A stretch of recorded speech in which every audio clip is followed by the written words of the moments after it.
Welcome to the Adapt Performance Podcast, the podcast that lets you delve into the minds of world-class guests all involved in the pursuit of performance. I'm your host, Jordan Webster, and let's get into it. Welcome. So, in today's episode, we are joined by Mr. Joe Gurley. Joe is a S+C coach by trade. He is American, and you'll be able to tell straight away from his accent. Listen to me giving accent abuse when I sound like I do. This was a really fun episode to record. I really enjoyed it. It literally was just having a chat with one of the boys and just getting into everything that, as an S+C coach, we speak about behind the scenes. You know, it's not always the stuff we put out on Instagram or social media, but these are the conversations that generally we do have around communication and learning, and some of the conflicts that we've had in the past. Speaking through some of the longer term plans of, are we going to be S+C coaches when we're 70-year-old? Am I still going to be on Instagram when I'm 70 years old? Is that still going to be the reality? So yeah, I think you're really going to enjoy the chat. I think there's going to be some decent takeaways in terms of learning. We speak through a little bit of athlete prep for basketball and how we approach that from a plyometric standpoint and how we actually periodize. So it really is an episode that kind of has everything built into it, and it was just nice. It was easy. So if you enjoyed the episode, as always, if you could share this on social media, share it with a friend, or just generally give me a little bit of feedback on how we're doing, it is always appreciated. All right, cool. If you've got any questions on this episode, fire them over afterwards and we can have a little chat around it. But yeah, enjoy the episode. Speak soon. Here he is. How are we, Joe? We good? I'm good, buddy. How about you? I'm well. Same as you. I think I'm heavily caffeinated. I'm just chugging like the third one in an hour. Yeah, mate. I'm on a little bit of like a cycle at the minute because of the hot weather. I haven't been sleeping great, so I've been caffeinating to get through the day, and I don't sleep great. So I'm in that, and I'm probably never going to leave. Yeah, for me, I'm especially having a newborn and stuff like that. Having the caffeine regularly, I quickly recognize how addicted I am to it, and I've had to taper off a little bit and I've tried to have at least maximum 2 cups a day, but it gets to like 6 o'clock in the evening and I'm not I'd really be a zombie, it. mate. I'd be a zombie. I wouldn't be able to function. And it's so bad, isn't it? Like, that is probably the definition of addiction, the fact that you have a pure dependency on that thing. But it's nice. It's nice, mate.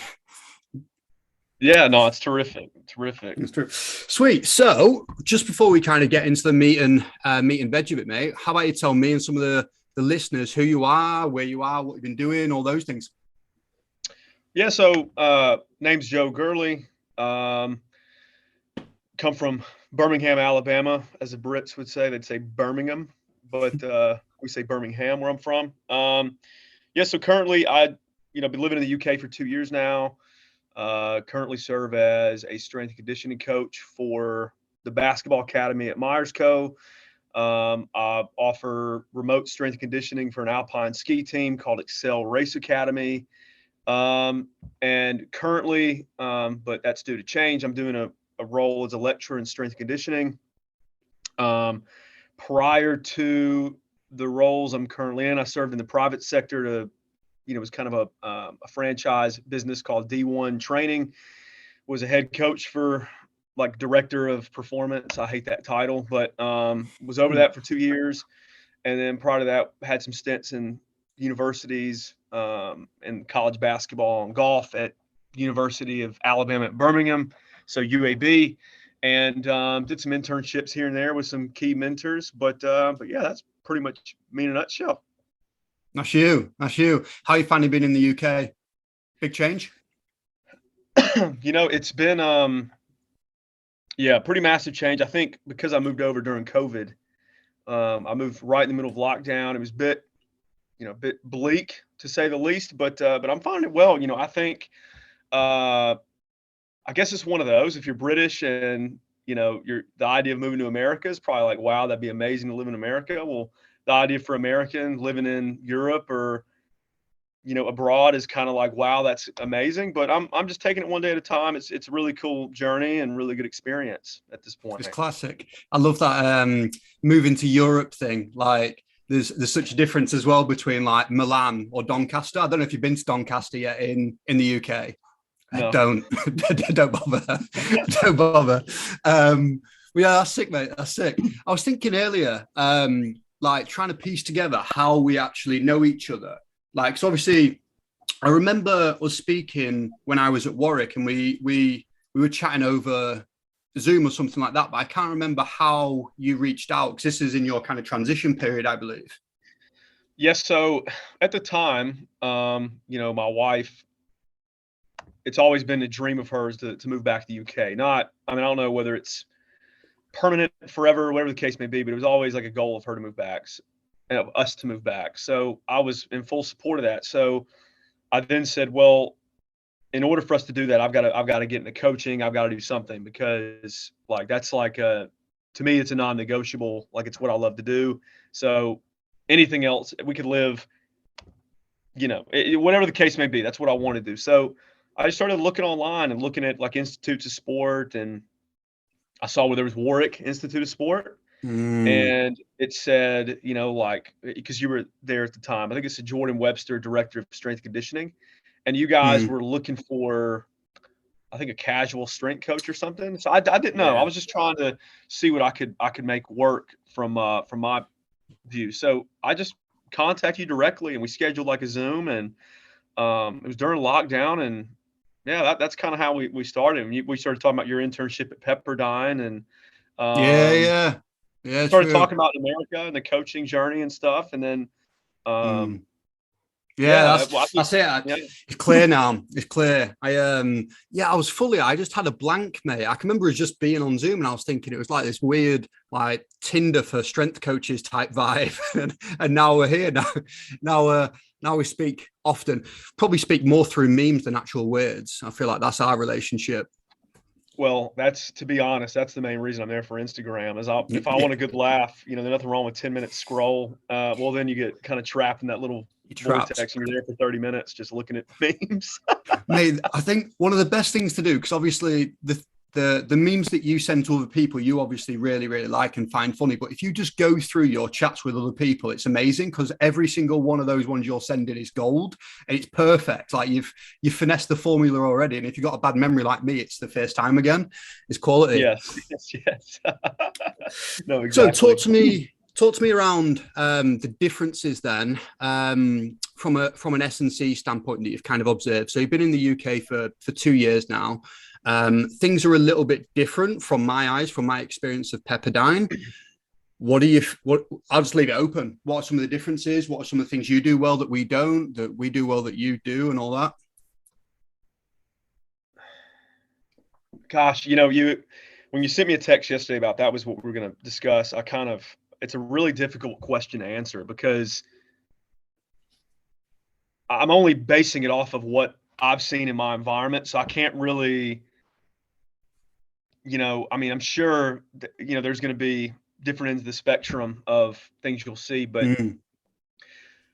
for me, I think where the US has done a great job is creating opportunities at every level, from grassroots to private to just across the board. It just seems like there are more opportunities, but I think that's because it's such a large country.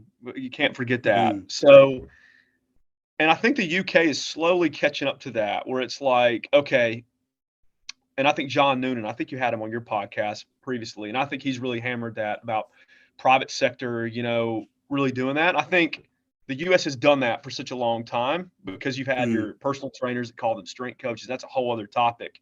But I think that's a big difference, is in America, at least it's got that business approach of how do we monetize what we do in terms of training people. I think in the UK, based off wage discrepancies, and I know it's probably the best telltale sign of a massive difference, but noticing what the salaries are in like professional football, rugby, and you're seeing what that wage is relative to what it is to be paid to be a strength coach at a high school in the US. What in which way? So who's getting more there? I guess it's difficult because Pacey Performance, like Mm, Rob's podcast. I remember he put out a survey, and there were some football professionals that posted what their wage was anonymously. But I'm sure there were a lot of coaches that did not post it because they probably were making six figures and didn't want anybody knowing. mm, But there are strength coaches in America in high school that are making $70,000 a year, like in Texas, mm. to do that. I don't know what the currency exchange is. Maybe that's like 50,000 pounds a year, Yeah, I reckon maybe. 50-ish. So that's a pretty large difference in the money. And now that's money side of things. In terms of what I think the UK does very, very well is you guys really value, for what it's worth, what research is able to provide, what information is out there, the multidisciplinary team of you have a Mm. sport scientist, you have, um, you know, Like a a nutritionist, a psychologist. performance analysis.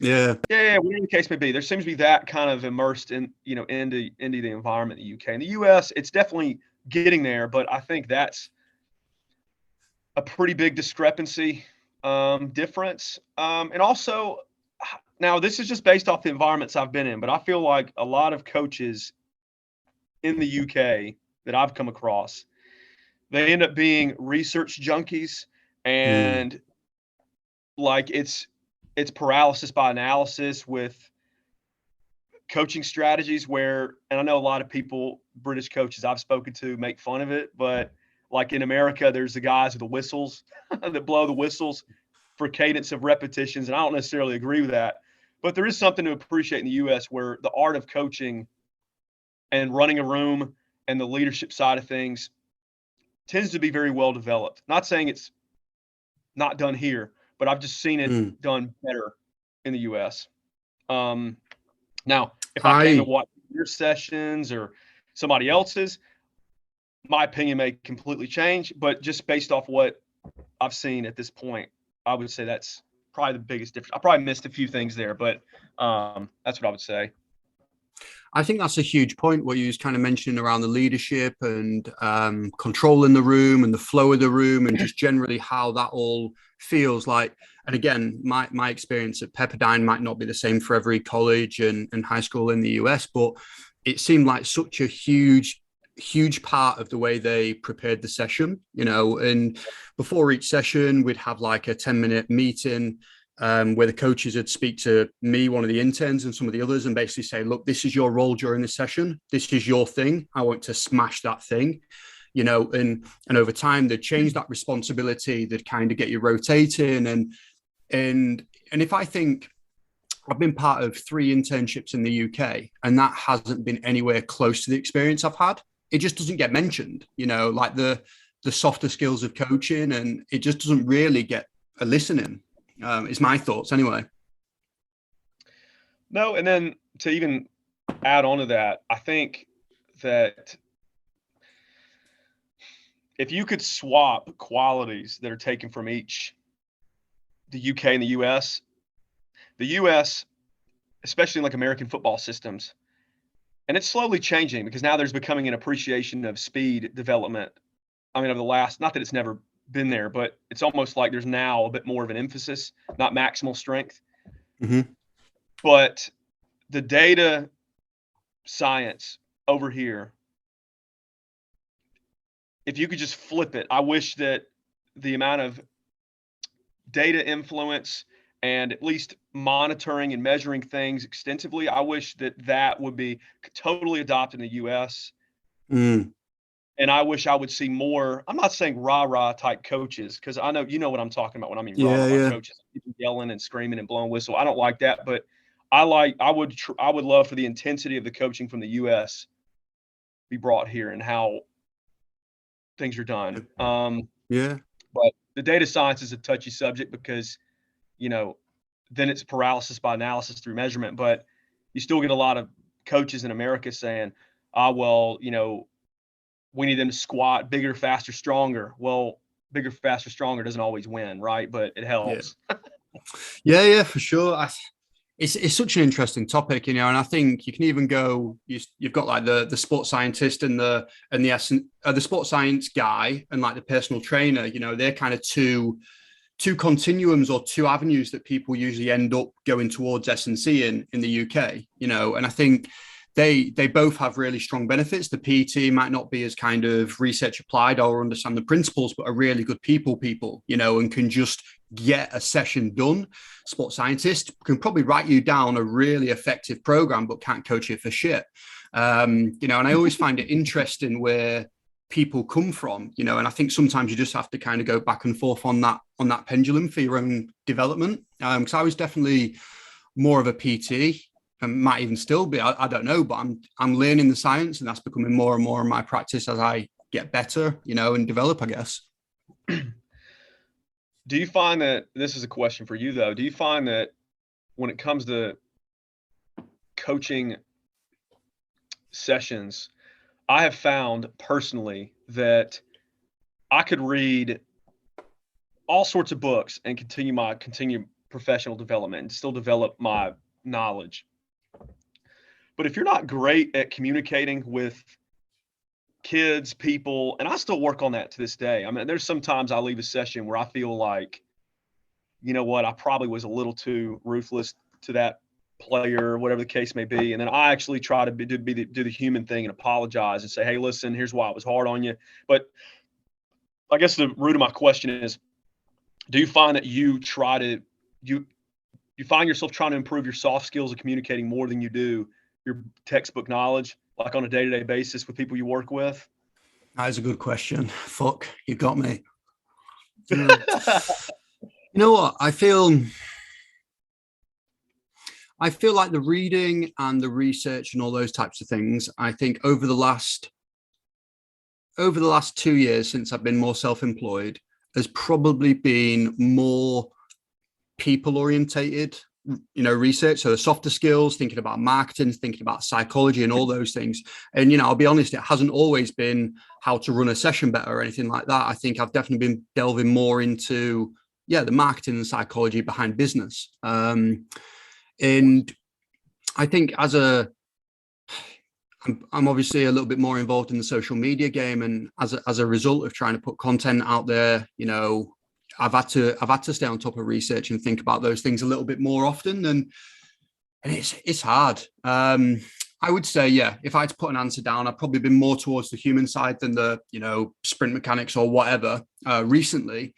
But then I think that's just kind of a little bit of an evolution of a coach. I think you go through waves of, picking up the weakness. What is the non-acceptable weakness at that time, and then you try and develop that. And then there's something else that you're thinking, right, we need to bring that up again. Mm-hmm, mm-hmm. No, most definitely. The, in terms of the soft skills too, like I find that, and, I've got, I'm very lucky. I get to work with some great coaches on a day-to-day basis, sport coaches here at the college. And, the head coach of the program, he's set up a really, really good situation in terms of allowing me to thrive as a coach. I mean, it's a really good, I can't complain about it at all.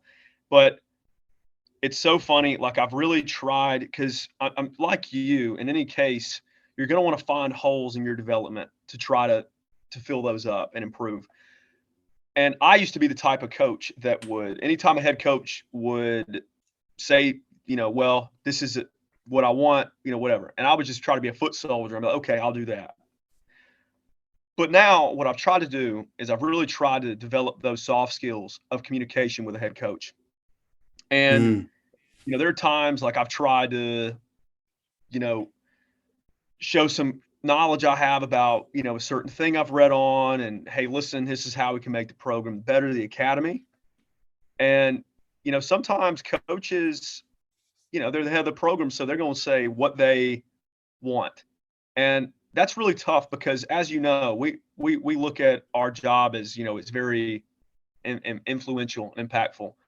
But I've slowly gotten away from reading like strength and conditioning textbooks. I've slowly gone towards this spectrum of, okay, what coaching development are they doing that I'm missing in translation here? Like, because you and I both know, if you told a coach, his acceleration needs to improve, and a coach says, oh, well, his foot speed needs to improve. Both losing conversation because one's saying foot speed, one's saying acceleration, but you both could be saying the same thing. Yeah. Just Yeah, different for sure. verbiage. So it's dealing with head coaches is difficult, but I absolutely love the challenge because I look at it as I'm not trying to make my job important. I'm just trying to help you make your job better. You know what I'm saying? So I don't know if you have any thoughts on that, but that's kind of a ramble. No, I agree, mate. I think it's that managing up as well as managing down thing. I think as an S&C coach, you are sometimes going to be the head of the program because you might not have a head coach. It might be a voluntary coach or somebody that isn't necessarily overseeing the sport itself. And I find myself in that situation quite a lot at the moment, because I work with athletes one-on-one and we don't always have somebody to kind of feed into, right, we need, Greg to be better at this thing. And it's usually rugby, actually. I think rugby is one of the areas that I struggle to get a good connection or any connection with the coaches. Maybe that's something I need to work on. I don't know. It's usually just the fact that they don't reply, to be honest with you. But I think, yeah, I find myself in that situation a lot, and I'm lucky at the moment because I've got a few like roles where I do have somebody overseeing me who is. I have two different people actually that are kind of questioning what I do, and are asking for results, and there's no way of getting around that. You've either got the results or you haven't, and they want to know why you're doing certain things, and they will push back, and that I think that's a great thing because you don't get lazy. You don't overlook certain things, and yeah. So, yeah, I think it's kind of that managing up and managing down thing. And we never got taught this in university. I don't know if that was part of your kind of degree or anything like that. No, I mean, because I was very fortunate to go because I really wanted, in the US, the degree system is not, in my opinion, it's not great only because, well, it benefits, well, I guess depending on the way you look at it, it could work well for whoever, depending on who you ask. But for me, I knew from the minute I went to school, I wanted to study to be a physio, a physical therapist, a strength coach. I want to do one of those things. So I knew right away, but you have to do 2 years of core curriculum, like math, English, all that nonsense. And then you do 2 years. So for me, I felt like I didn't even earn the right to have an exercise science degree. So then I go and get a master's at Edith Cowan. And to be honest, that was amazing program. And there's lots of really, really good master's degrees out there. And I'm sure you have gone to a good program and stuff. But we talked about all the stuff that really, in the grand scheme of things, doesn't really, it matters, but it doesn't matter as much as we want to say it does.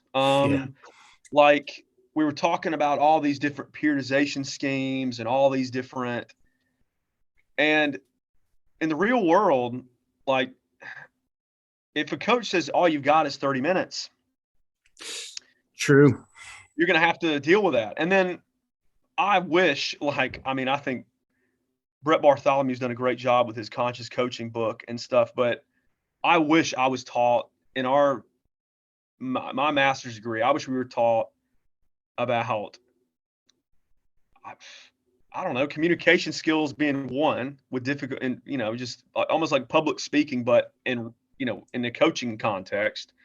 And two, I would say, how to manage a business or like the private sector side of it. I wish there was a private sector module or something because the master's degrees I feel like, and they're great, but I feel like, and they're always changing, but I feel like they're built for you to work in like an institution, not for yourself. So yeah, that'd be my.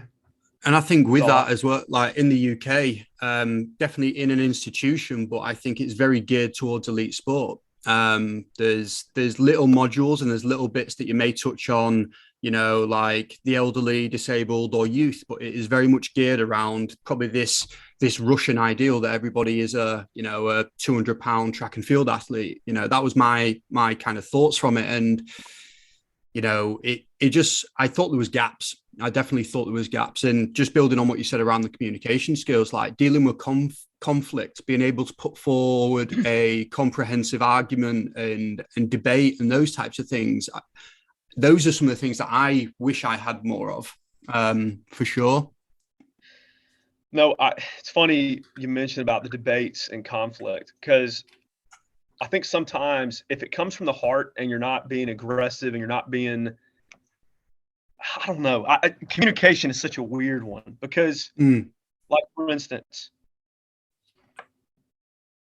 and I love the coaches I work with, but and obviously there's always going to be issues, but I presented an idea on ways in which we could gain strength, better.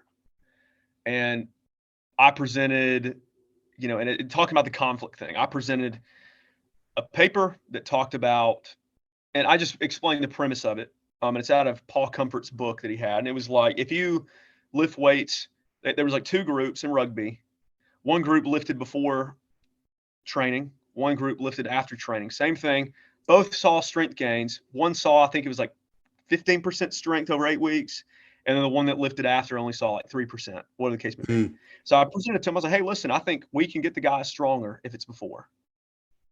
Well, as you know, it's great to present an idea, but sometimes the coach just doesn't, in his mission and in his vision from a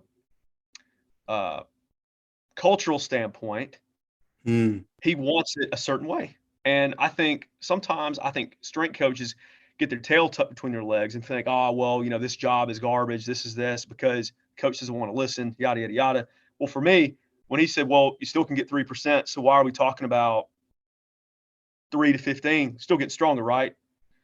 And I'm like, right. So, Mm. yeah, so let's just continue lifting them after practice.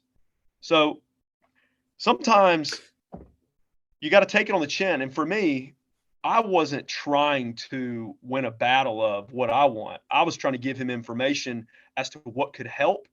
But Yeah. I think as strength coaches, we got to remember that our coach's job is to develop the players to then hopefully, especially at our college, develop players to then hopefully get a scholarship to play basketball or to Mm-hmm. go on playing or involved in coaching elsewhere. It's not really about them being amazing weightlifters. So Yeah. I had to really think about that. I was like, well, from his perspective, I understand. If it's not broke, don't fix it. But I'm trying to present him with something better. And sometimes you lose battles. For sure. And I think that kind of what you said there, like you wasn't too butthurt about it because it's not something that you're heavily invested in. It's not like I need to win this. It's not an ego thing for you. It's literally just a look, my job is to try and make kids better. And this is how I think it could do. And you do with what information you want. But yeah, I think that's the other side of S&C in a nutshell, isn't it? We try and chase those physical qualities, and like we kind of mentioned before, that doesn't win sport always. We're not trying to make them the world's best S&C athletes. Sometimes it might be we might be able to put more into that. We might be able to chase more basketball. It might be a case of like, you know what, they're not training this week because they haven't done the homework. We've had that situation. It's like, well, you don't play basketball, you don't lift until you do your BTEC. No, 100%, 100%. It Yeah. happens. So give us a little bit of thoughts around just from the physical prep standpoint, because you've been working in basketball a long while, and this is a relatively new sport for me. I'm curious, like how you're kind of approaching, because our athletes will be somewhat similar. You know, there's going to be some differences, obviously, but how are you kind of approaching it? What's your thought process with your guys? Good question. I think being specialized in a sport can have its problems and its good things at times, like understanding the game culturally. In terms of my approach, if you ask me when I was in college basketball, how the approach was get them prepared, fitter, faster, stronger, more robust to win games, because winning games yielded more money or yielded, so that's then that builds the hierarchical, idea of what your philosophy is, like how you go about Mm-hmm. doing that. But from my perspective, coming here, I've always wanted to build just culturally kids that train, creating that culture of wanting to show up. And I know this sounds so American, but that culture to want to show up and train very, very hard, be disciplined. That's probably the root of my philosophy with these kids, because I think a lot of kids don't know how to be coached hard. They don't know how to handle adversity. They don't know how to handle being uncomfortable. And I think the root of our job is to create better functioning adults. And I've taken that from a mentor of mine when I first started interning. That, it's not really about the weight that's on the bar. It's about improving them as humans. So for me, that's the root of my philosophy. Now, in terms of physical prep, we've all been through this. I mean, you were the same way, Jordan. You probably started off thinking, oh yeah, strength and conditioning, yeah, whatever. And then you get in this build up where you're like, okay, let's try all this new stuff, FRC, let's try all this stuff here. And then you come to the other side, it's like the basics win, like that Yoda wisdom moment. So for me, nothing you haven't seen from a strength and conditioning perspective, teaching them how to squat, hinge, all your basic fundamental movement patterns. But I guess where did you want to go with that question from the philosophy side? Because I feel like that's probably a very basic thing that everybody sees. Yeah. No. What I guess for your guys then, how are you in terms of your training phases and those types of things? Like, are you approaching it from like a concurrent vertical integration type thing? Are you kind of chasing linear? Is it different for different people, or is everyone on the same program with little adjustments? Those types of things I'm curious about. So one thing I toyed with last year, I think that's what's cool about younger kids, which we can get in at another stage about late matures and early matures and that type of stuff. But for me last year, I want to toy with something because they're getting so much of the capacity in the spectrum, all the conditioning, endurance. They're playing all the time, So for me, I just periodized it where we did 3 weeks of strength, 3 weeks of power, 3 weeks of strength, 3 weeks of power. And I just did that for the year. And they improved. I don't know if it was like the most effective way at making them more developed, but based off what I read and who coaches I've spoken to, most of the time, whatever you do with kids, they develop and improve and get stronger over time. So for me, that was how I periodized my training with them. Was I just periodized it that way? It just made sense. Now from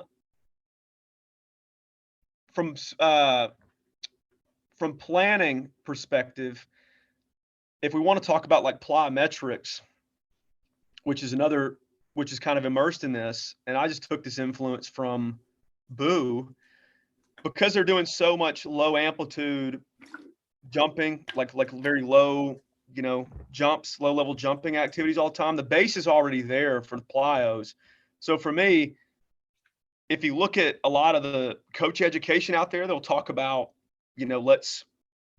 after they do this, okay, then we do this and we do, I feel like stress is stress, however you elicit that on kids. So for me, I just go on the other end of the spectrum and we'll do like, different hurdle hop variations or like continuous jumping, or we'll do like drop jumps, step jumps, like your more intense jumps. And I know that probably goes against your most strength conditioning knowledge, which is, okay, they can't do drop jumps or depth jumps till they squat 2.5 times their body weight, or whatever the case may be. But, what about parkour athletes who are doing that all the time?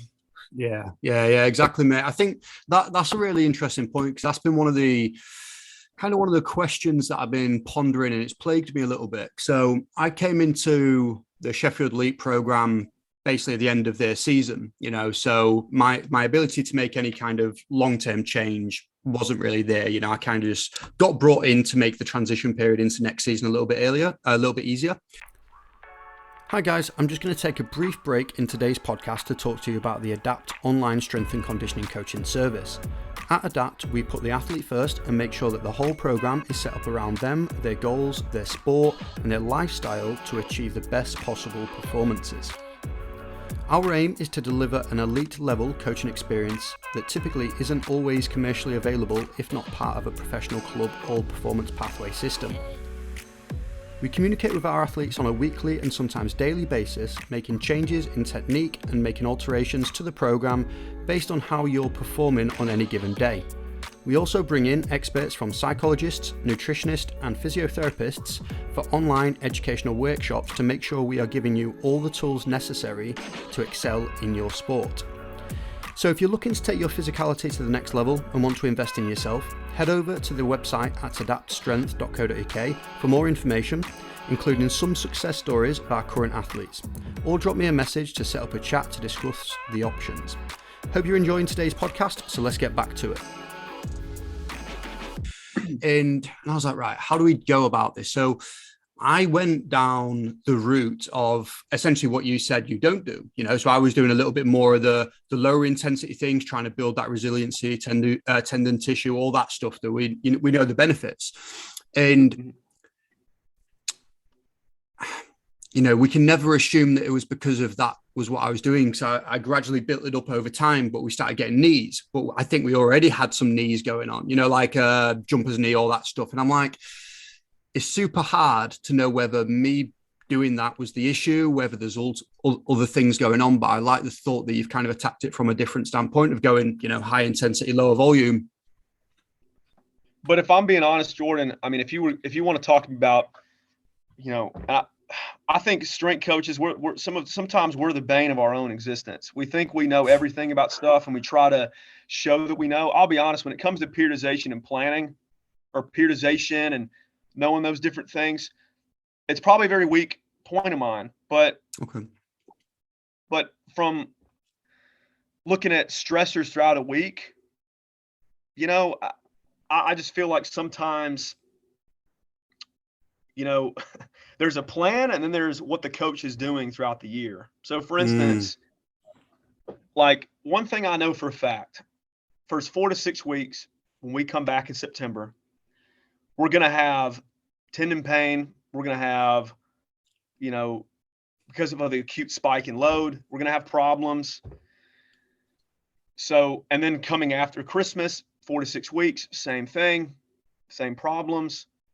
So that also throws a dent in your planning and preparation, because in a strength coach's world, you're like, okay, I need to get them doing these things in those 4 to 6 weeks. But then it totally changes how you even look at periodization, because then it's like, well, if I can't really train them because they're just hammered from all this stress, what can I do that's safe for them? Yeah. But I guess back to the root of your question in terms of planning for the guys, Dan Paff's presentation was very, very helpful to me. And when I've spoken to him twice, and he's difficult to get in touch with for obvious reasons because he's a wanted man. But he gave me the most simple planning periodization advice that I took seriously from then on. That was like 3 years ago when we caught up. He said, look at the force velocity curve. Where does your sport sit on the force velocity curve? What injuries are associated with your sport within that force velocity curve? Okay. Then start to, unravel what can help improve athletic performance for these athletes, but also tick the box for reducing the risk of injury. So from there, then planning of training, I think, becomes a bit easier. Let's be real. Basketball players are inherently just weak individuals because they don't train. They're always on the court. So it's no sin to be strong. For sure. Like that, I think that was probably one of my biggest, biggest weaknesses, or the things that I overlooked coming into this, into that program, is I just did not know how much time they spent on the court. I knew how much time the basketball coaches had them on the court, but I didn't know that they would play 10 hours on a weekend of pickup, and never stop that. Like, I just did not know. So as soon as I found that out, I was like, well, maybe my extensive, circuits for plyos is actually a bad idea. I don't know. But yeah, questions on questions on questions, isn't it? Like, who is doing the right thing? And we're giving them 2 hours of stimulus in a week, but they've got 150 hours outside of those 2 hours to fuck it all up potentially. So no, of course. What were you going to say, Jordan? Sorry. Well, yeah, I think one of the things, like one of the solutions I think I've kind of made so far, and might be a solution, it might be a bad thing, is we've kind of rejigged our training schedule. And I can remember speaking to you about this before. I'm quite lucky with the coaches that we've got at Sheffield League, because they buy into the S&C a lot, and they want to know my opinion around training load management and all those things. So they said, right, if you had the say of the week, where would you put your S&C sessions? And then they've essentially tried to build their basketball program around that, which may or may not be a good thing. Obviously, they need to play basketball, so I took that into account when I put this together. But they've also managed to get because they study, I think they study 5 days a week alongside it, Monday to Friday. So they've managed to actually get the timetable to work with that, which has been amazing. And yeah, we used to have a Monday and Tuesday S&C session. Obviously, we'd play on a Wednesday. They'd play on the weekends. So I've managed to kind of rejig it so it's a little bit more balanced. They don't necessarily get huge periods of time off, but we can definitely structure high and low days.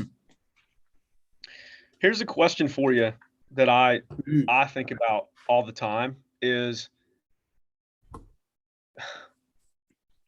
in terms of training, like, and I know we get caught up trying to do all these things and we almost try to be too wise for a lot of cases, but I was thinking about this the other day on a walk. If basketball players, if all you did was throughout the weeks in the year, if all you did was like some very intense in certain pockets of the year, some very intense jump sessions, like drop jumps, depth jumps, and then you did like some type of, on the force end of the spectrum, if you did some type of trap bar deadlift, some type of heavy squat, and then you did sprints and some level of upper body development, I mean, and like chin-ups. I mean, really and truly, I really don't know that they need more than that. I mean, I think, like, when you look at the coach education stuff, like we were talking about a minute ago, we create so many exercises, and understand that it's for, if you're in coach education, you want to have a business and you want people to be like, oh my God, like, he has a million different variations for a certain exercise. But in reality, we don't need all that. I mean, if we're being completely honest. For sure. I think it's, you can get super simple with this, can't you? Like, what is the adaptation you're trying to create?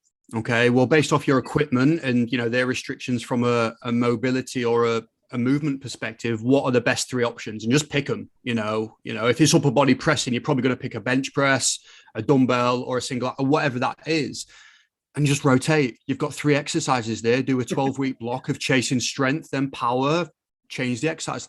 I think about our training, like, you'll probably be similar. How old are you, Joe? 28. 28, same as me. So I've been training 10 years now, and my sessions look so similar to what they did when I first started. There's changes in structure, like the way I structure the week and potentially some of the rep ranges and set ranges, but I still bench, I still do some incline, I still go overhead, I still squat on a hinge and a single leg, like, and we're doing all right. I'm a shit athlete, but I'm doing all right from a strength and a power perspective. No, 100%. Yeah, from my training perspective, to be honest, when I was at UAB doing strength conditioning in basketball, there was a strength coach that was there. He squatted, I think it was 500 pounds, like 15 times or something crazy like that. And he was over the basketball, and he's a very, very good friend of mine, still to this day. And I was like, dude, I want to be built like a fire truck. And so I was, at the time, I don't know what it would be in kilos, but I was weighing like 198. Currently, I weigh probably 182. So I was a bit bigger. Yeah. But I really chased being so strong, training through pain and all that stuff. And then I ended up hurting myself. And then you kind of, I don't know, I've come on the other end of it, and I've just been like, you know what? I'll train, I'm going to train these movements because I got to teach them. But if I feel any twinge, I'm not doing it. I'm not finishing it. I'm moving on. And I mean, I know we're only 28, Jordan, but it's machines are a man's best friend. Machines are a man's best friend. Absolutely, mate. I've joined a different gym from the one that I usually coach out of specifically for that, because I need machines. Like, I just value it so much. Like, it gives me something that Jordan, free if I'm weight being doesn't. honest, you probably looking at your arms, you probably stay on the preacher curl machine, don't you? Yeah, maybe so. I'm gonna hide, mate. Get these sleeves longer. But yeah, it's a true one, mate. I think that continuum of like how you progress through things. I was a machine guy when I first started as well. Then I stopped doing them when I got into S&C, and now I'm a machine guy again, but a little bit more balanced. But mate, I think it's just like the timeline, isn't it? We all kind of go through phases. Oh, 100%.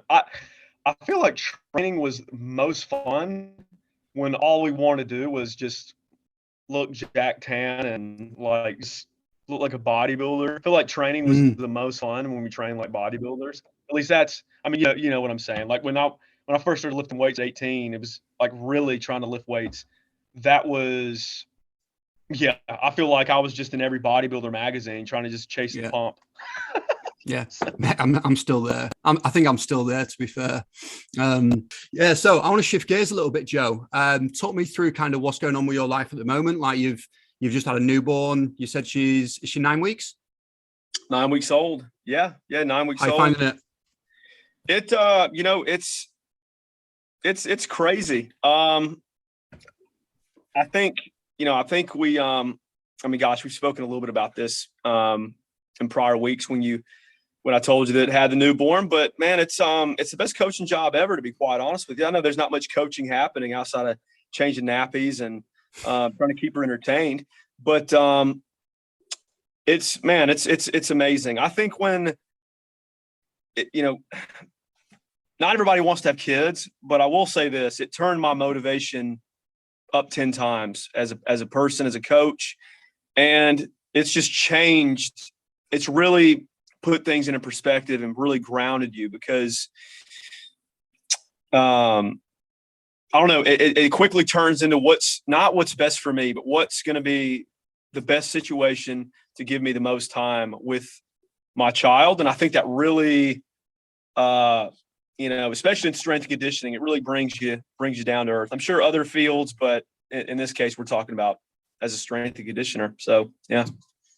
It's, I've heard that so many times around having a kid and how it gives you perspective. And one of the guests I had on the podcast a few weeks ago, Gary Hupp, he works at GB Boxing, and he literally said the same thing. It's like one of the best CPD things you can do for coaching is having a kid. Obviously, there's probably easier ways, less expensive ways of getting good at coaching. But he said, like, nothing challenges you more than when your 3-year-old does not want to leave the supermarket because she wants some chocolate, and you've got to try and battle that and communicate that and all those different things. But, and I think he kind of mentioned around that same thing of, okay, it's no longer about being the best S&C coach only. There's more things going on in your life that are more important, and you've got to try and take the best of everything.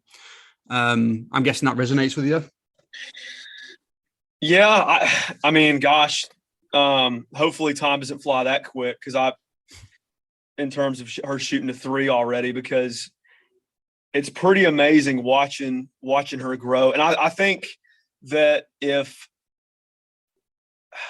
absolutely right. There's definitely less expensive ways to get better at coaching or becoming more motivated. But I think as a field, relating it back to our field, a lot of coaches, like what blows my mind to me, and, this is not to attack coaches that do this, but because all power to them.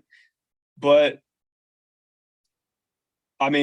whenever I go to work or to train myself or whatever, I'm thinking about, I'm losing 2 hours to spend time with her, stare at her, as funny as that sounds, kind of watch her, play with her toys and stuff while she's laying on the ground with a little bit she can do. But I could not be a full-time strength coach in pro sport, whatever the case may be, and not be able to come home all the time, because I feel like, time is precious and no job is going to give you more time. So you got to make the most of the time you are given. So it's it's changed the way I look at jobs. It's changed the way I look at where I want to be in 10 years. It's changed the way, I mean, gosh, it's really, yeah, it's just changed everything. In many ways. Is that kind of, so we haven't really spoke around the lecturing thing then. So this is a new role for you. When do you go? Is this going to be full time? Are you doing this alongside Myers Co? What's going on there? So at Myers Co, I was in a lecturing role in strength conditioning, but still waiting on the official signing of papers. But this new role is going to be teaching in like physical education for a university, and it's going to be remote based, which will be very, very good. But that kind of came with good timing. And I think that, I mean, you and I talk about this regularly about, really making your CV extensive and making it broad. And I think that if I could go back, which I wouldn't change anything now because it's worked out, hasn't it? But if I could go back, I would have, tried to go in a lab, and meet people that do research, even if at the time I thought it was boring. I would have asked, what it's like teaching, teaching pedagogy. I would have talked about those things, because ultimately most strength coaches, I mean, we don't really have much of a choice. If it's not private sector, like what you do, kind of, if it's not full-time with a sports team or an institution, it's teaching, or it's personal training, or it's research. So if you want a good lifestyle, you have to be willing to do any one of those, even if sometimes it's not the most glamorous. For sure, mate. And it feeds into that. I'm sure you're going to be thinking about the future now you've had a kid, and you probably, I know you was thinking about the future beforehand, but are we going to be 65, 70-year-old S&C coaches? Am I still going to be on Instagram, push and adapt when I'm 72? Like, is it going to, I don't know, I doubt it. But what is next then? How am I transitioning to that next thing? And I think that is why lecturing does seem so appealing. You can do it when your body breaks down. You can still coach. It's a different type of coaching, particularly if you end up doing some practical stuff as well. The pension system in the UK, I don't know if do you get a pension as a somebody that comes over? Yes, I do. You do? I do.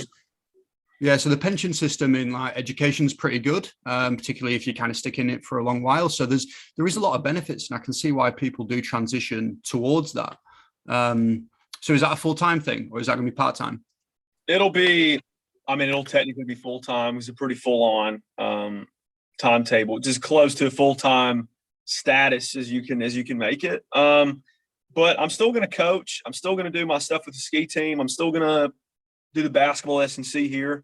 But that's cool. I mean, it's just one of those. I think what I disliked about lecturers in school was that they would talk about stuff, but it wasn't real world. And then you had strength coaches that would just, say, well, that study's worthless, right? I kind of wanted to look at it from, I want to be the guy that does the actual stuff, coaching, and does, lab-based, well, not lab-based, because I want to do a prof doc, which means applied coaching research. But yeah, I just think it's so important. I think it's just good to have that three-headed monster, the coaching, the understanding of research and applied practice, and knowing how to teach people. I think, though, that three-headed monster is very important in our field. Well, if you want to talk about a four-headed monster, to be knowing business and how to monetize what you do. I think what you said there resonates a lot. Like having lecturers that, if I think back to my degree, if I think back to university, school, like I probably had like maybe three teachers or lecturers that I can name straight away who I think, okay, you kind of changed it for me because you were super passionate. I could tell you was applied, and you just knew how to connect with people. I can remember one of my favorite lecturers I've ever had is called Dave Rogerson, and he works at Sheffield Hallam University. And he's done a PhD. He's a nutrition guy, but an S&C guy. He is the full package. But the way he connected with you as a person was mad. Like, wasn't afraid to swear or drop a C-bomb in a lecture.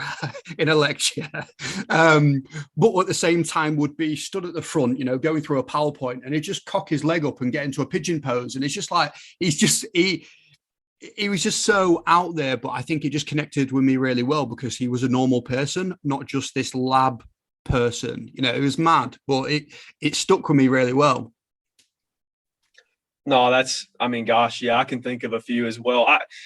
It's weird though, because you tend to learn the most. What's weird to me is, and I know you, because you still do some teaching for Sheffield Hallam, don't you, a little bit? Yeah.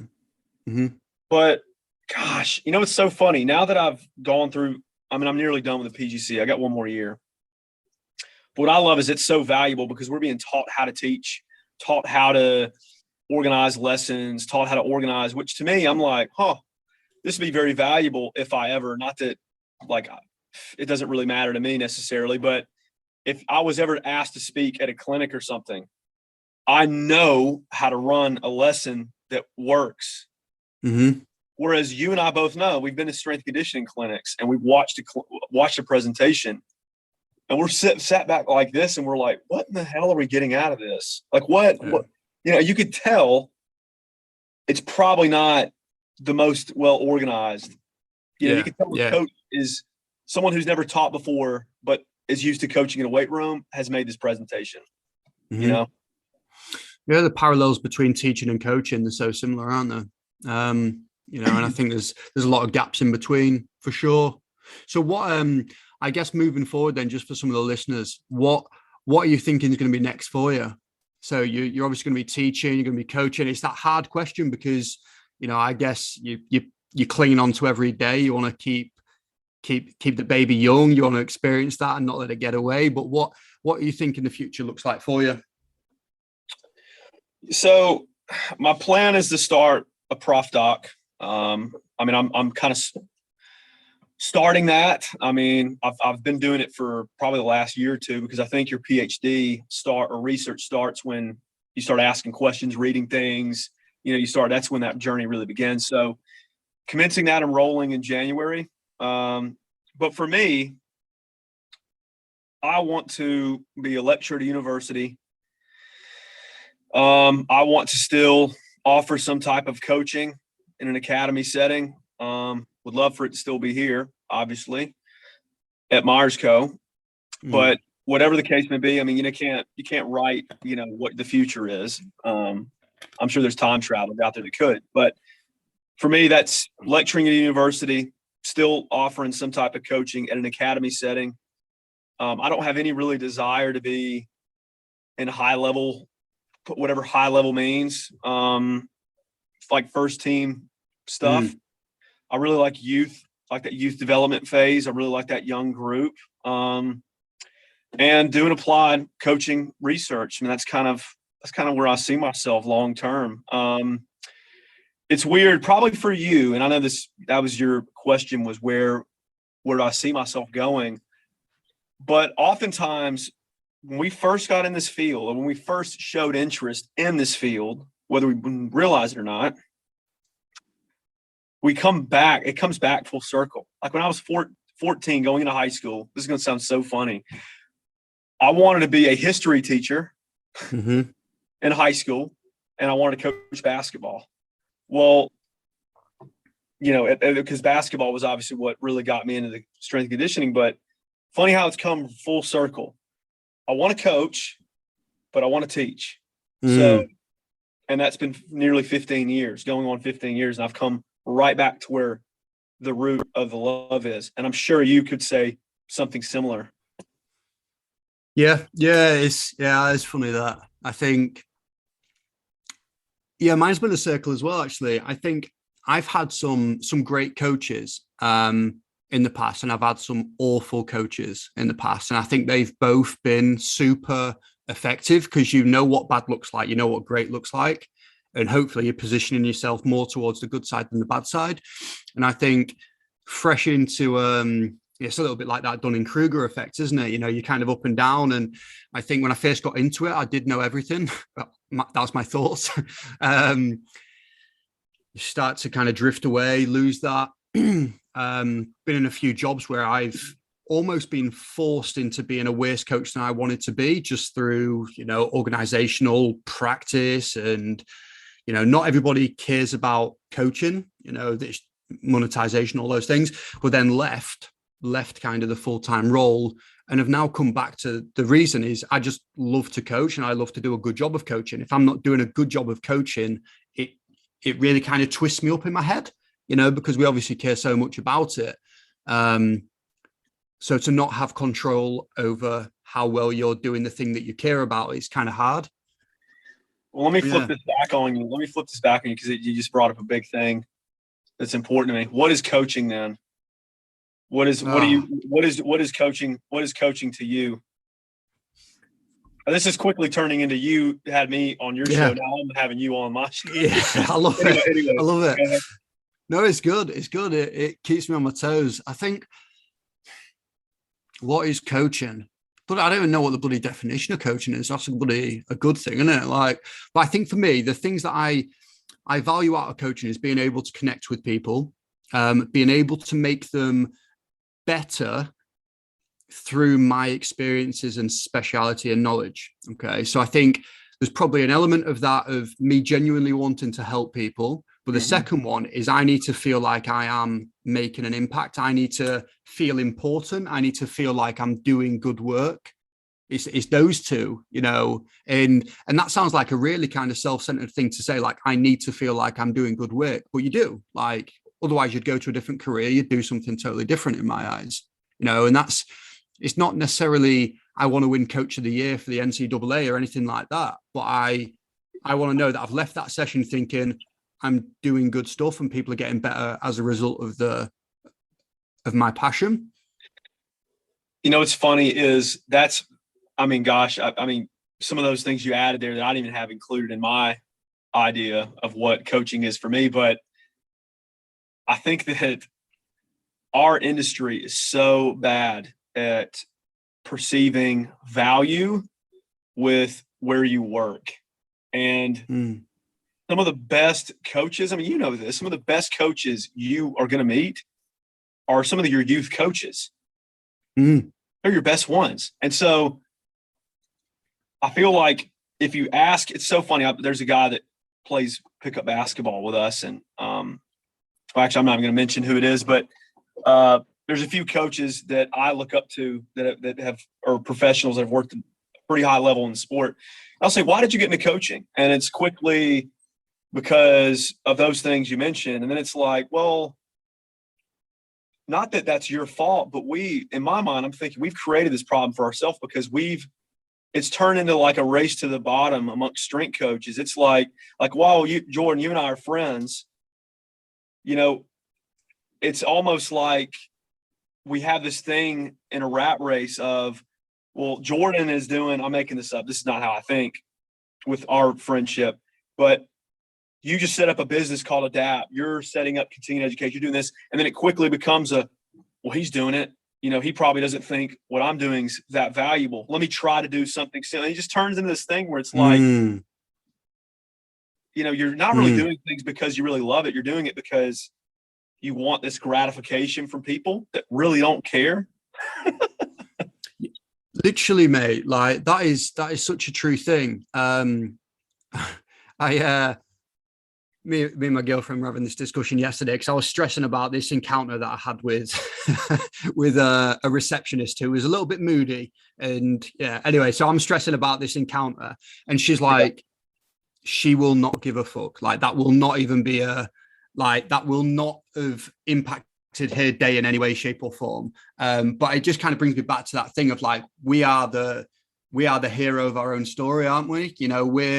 We're the center of the universe, but for other people, like we're just kind of a passing bit of wind or whatever, bit of wind. We're just somebody that kind of just floats by as and when, and we probably don't give that much thought. I'll occasionally be like, oh, okay, I wonder what so-and-so's up to, but whether they made a good or a bad decision, I care about it. I hope they're doing well, but if they've done something wrong, I'm not gonna stress about it. Yeah, it's deep shots. 100%. Yeah. Well, yeah, cool. Right, I'm going to wrap this up, mate. So I just want to thank you for your time. Absolutely loved that chat today, and this is definitely going to be one that I will listen. Well, I have to listen back to them all anyway because I edit them together. But I think I really enjoyed this, and I think we should definitely get a part 2 in at some point, mate, when we get some time. Give us a few months. Let's see how your lecturing stuff goes, and we'll get you on again, mate. No, absolutely, Jordan. Enjoyed it. Pleasure to be on, and hope you have a good rest of your day. Let's catch up soon. Nice one, mate. Thank you.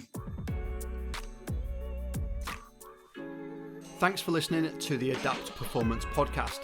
Let me know what you thought about the episode by leaving a review or sending me a direct message. I'm all for receiving the honest feedback to make sure the episodes grow and get better and better.